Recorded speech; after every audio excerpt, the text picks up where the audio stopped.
Hey guys, welcome back for another week of Premier League football. It's now game week 28, the final week of Premier League before the international break. Yes, we have got game week 29, but we will not have all 10 matches, only 8 because of the Carabao Cup final. So one can say that this is the final full Premier League game week before the international break, and we got 10 more massive games to predict here. Yes, we start with first one, important one, Nottingham Forest versus Man City. Yeah, two of the top four battling it out, third against fourth. Nottingham Forest, after that 7-0 victory against Brighton, no wins in their last three games in the Premier League. Although they did beat Ipswich Town on penalties in the FA Cup, they'll be looking to bounce back, and there's no better way to do that than against the reigning champions. For me, this will be a draw because the City crowd, the atmosphere, it'll come into it for Nottingham Forest. 1-1, Haaland to score. Yeah, it is a massive 6-pointer for me, Yeah. and it will go very far in deciding who out of these will be in the top four. Because Nottingham you think if Forest, Nottingham Forest don't win this game, they're definitely right in the thick of the top four battle. yes, I think some of the feel good factor which was there by the time January and February starting is gone now. Last three games, as you said, they did not win. Now they are up against Man City. If they win this one, they become confidence, and then they can go on a little run which will confirm their participation in Champions League next year. But for me, that's what exactly I'm thinking. That's what's going to happen. Nottingham Forest has more into it.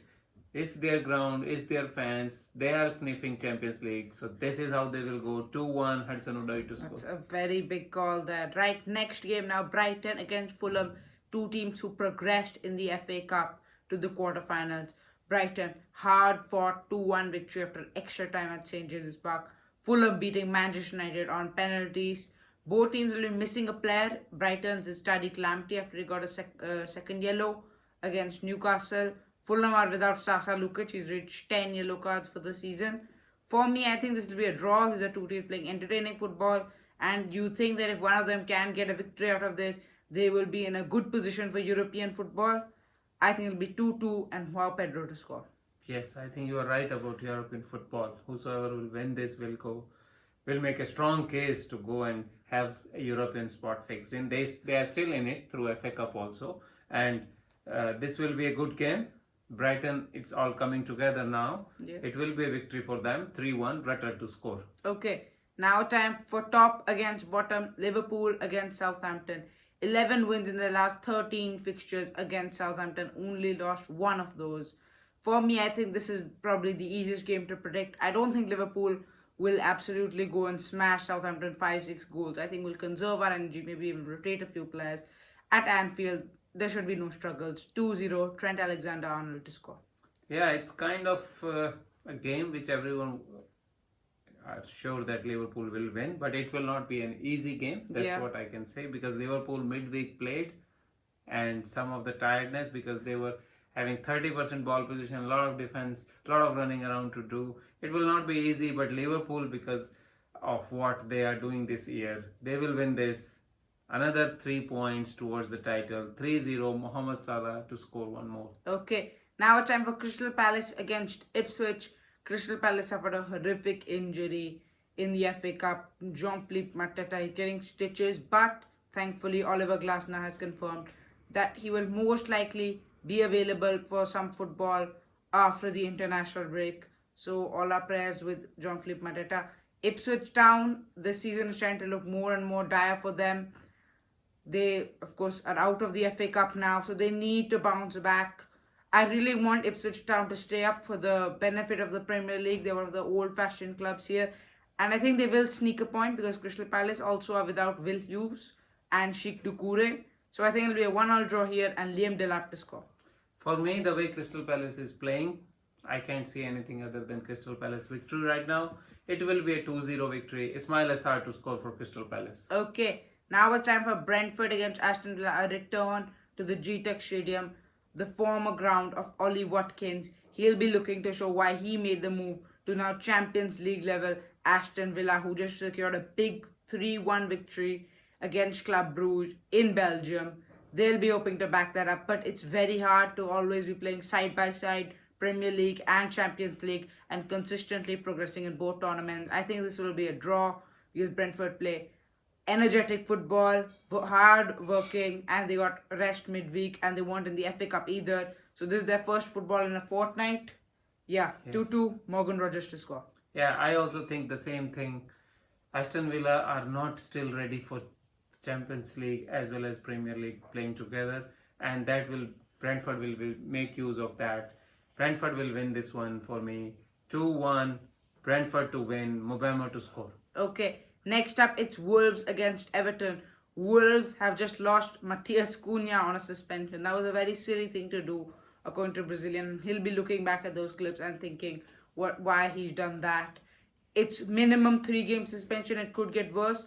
Gonçalo Guedes also has a knock. He missed the FA Cup game against Bournemouth. He was not able to make the matchday squad. So for me, I think it'll be time for a former striker, one who was lighting up the Premier League few years back. He'll make his big return to win this game.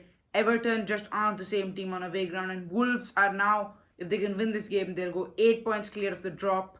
1-0, Hwang Hee-chan to score. Wolves take a massive 3 points. Yeah, I don't think so. Wolves, without Kuna, there is very less chance of them to score a victory. Everton are now rejuvenated team. It's like rebirth for them during the season after Moyes has been appointed as the coach. Their progress keeps on going. Their march keeps on going. 2-0 victory, better to score for them. Everton another 3 points. Okay, now it's time for Chelsea against Leicester. A fixture against his former side for Enzo Maresca. He'll be looking to secure back-to-back victories now after that poor run of form they were on. Cole Palmer, he's a player not on the greatest form now. He blanked despite Chelsea scoring 4 goals against Southampton. For me, I think Chelsea will just nick this one because of Leicester City's high-quality attacking football. But Chelsea have that undeniable quality. They play very fluid football against Southampton. 3-2, Palmer to score. Yeah, I can't see anything other than Chelsea victory here. Leicester City very low at confidence. Yeah, they lost to West Ham also. Yeah, so Chelsea will win this and they will keep marching towards those Champions League places, which I think they at least deserve after this season. 3-0 victory, Pedro Neto to score. It will be an easy one for Chelsea. Levi Colwood actually just gave an interview recently saying that top 4 is a must for Chelsea, and I think that is something. The amount of money they're spending, the position they were in a title battle for some time. They should be getting top 4, right? Yes. Tottenham against Bournemouth, 2 of the most entertaining teams in the Premier League. Bournemouth are now on a poor run of form, back-to-back defeats. Although they did knock out Wolves in the FA Cup, that was a major moment for them because it's a revenge for kind of Wolves beating them in the Premier League a few weeks back. And I think one man who will make a difference for Bournemouth right now, Evan Nilsson, the £40 million striker who they signed in the summer. He's just been injured, I think, for the last 2 months. He's back now. He will prove the difference for a 2-2 draw at the Tottenham Hotspur Stadium. Yeah, these are 2 entertaining teams, as you said, very rightly. Tottenham is on the rise right now. Bournemouth, not so. They lost last 2 games. It was difficult for them to beat Wolves in FA Cup also, but they did. And they are still in it for the European places, I must say. And it should be a good, entertaining game. I will go with Bournemouth here. 3-1, Kluivert to score. Yeah, it's a big call, but Bournemouth do need to return to winning ways. West Ham United against Newcastle now. Are West Ham United back? They are showing signs of proper football under Graham Potter for the first time since the Englishman has arrived at the London Stadium. Newcastle at home and away are very different teams. Definitely, this is Newcastle's last piece of football before the Carabao Cup final. They'll be hoping to go on with a positive note, but I don't think so. I think West Ham look rejuvenated now after that victory against Arsenal, back-to-back victories in Premier League. And at home ground, I think Newcastle will struggle to travel away and still get the result compared to what the results they achieve at St. James's Park consistently. I think West Ham will win 2-1, Mohamed Kudus to score. Yeah, for me this will be a good game. West Ham United will take the game to Newcastle because it's their home stadium. And for me, it seems like a draw. Newcastle will be without Anthony Gordon, Yeah. and I am a little bit like I'm thinking Isaac will also not be fit. Yeah, he's even got if knock. he can play. I think Eddie Howe will not play him, keeping in mind the Carabao Cup silverware final, at stake next Sunday. So depleted Newcastle team against West Ham United. Still, they will do enough for a point. 2-2. Bowen to score for West Ham United. Okay, now it's time for match of the week. Not as great as we've seen before, but it's still probably one of the Premier League's most historic rivalries. Arsenal against Manchester United. You can roll back all those years. Sir Alex Ferguson against Wenger, Henry against Ronaldo, Keane against Vieira. This is Premier League heritage.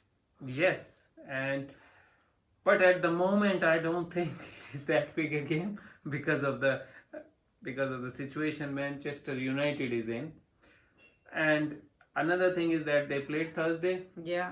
And then they have to play on Sunday. Arsenal played on Tuesday. They had 2 more days to rest. They have a good team. They could, they probably don't have so much stake now in next midweek as well. They can rotate the team when Eindhoven come. Yes, and then I think the way they played against Eindhoven, it was like they found a solution for their attacking problems. Although I must say PSV were very, very poor in their defending. So I don't know. This will be a kind of game which happened last time when this team met. 2 corners, 2 goals. Arsenal 2, Manchester United 0. But this time Manchester United will fight a bit more. But still, Arsenal will have enough in their kitty to win this one. 2-1. Odegaard to score for Arsenal. Okay. I think this will be a draw here because Old Trafford, Theatre of Dreams, when they really want to in the big games they appear, to think of the times like beating Manchester City, drawing to Liverpool. When the occasion matters most, Manchester United do appear, and Ruben Amorim would love to get something here. They beat Arsenal on penalties too, knocking them out of the FA Cup, which now Man United are also knocked out of due to Fulham. I think this will be a good game, a stalemate kind of fixture. The rivalry, the stakes, they'll all be high. 1-1, Xerxes to score, and Man United get a point against second place Arsenal. Yeah, thank you guys for listening. Thank you for another week of Premier League football. Please stay tuned, like and subscribe. Thank you.